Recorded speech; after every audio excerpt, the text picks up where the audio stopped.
So now that we've finished stitching our onesie, removed it from the hoop, and trimmed and soaked away the remainder of the wash away stabilizer, we're just gonna press.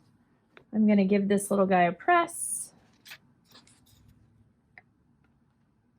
I don't wanna iron directly on that leather. So what I'm gonna do is I'm just gonna open mine up upside down on a wool pressing mat and press over top of it. I'll just press out that embroidery nice and flat.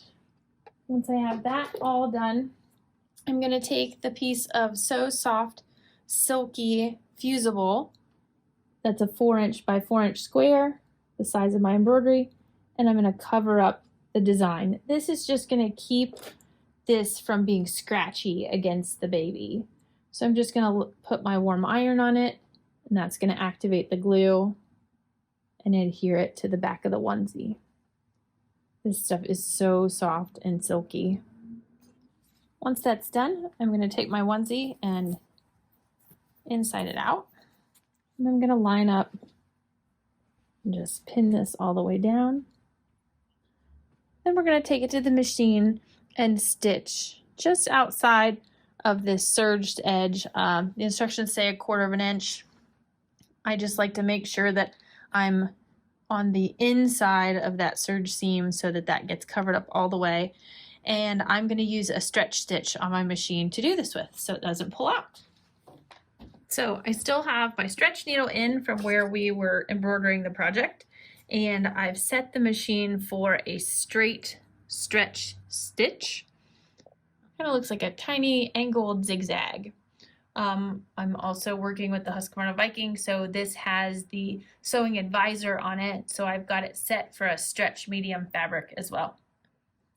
Because of the ribbed edging, it's going to sit a little higher, so I'm going to use my hump jumper tool, put this in behind, lower my presser foot, and lower my needle.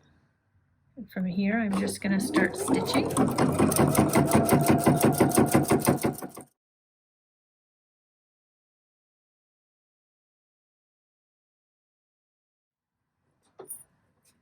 I'm going to stop before I get to that next piece of ribbing and put my hump jumper tool back in there just to level things out. I like the back stitch at the end. Trim my thread, and my onesie's all complete. I'm just going to flip it right side out, button the snaps, and we're all ready to go. So we're all finished up. We have the gray onesie with the red French fry container on it, and the peach blush colored onesie with the teal French fry holder on it. These are just a couple options of color combinations, cute things you can do. Hopefully you'll join us for our Kimberbell monthly class virtually, and you can see all of the other ideas for the onesies and for the French fries that we come up with, and we look forward to seeing you. Thanks.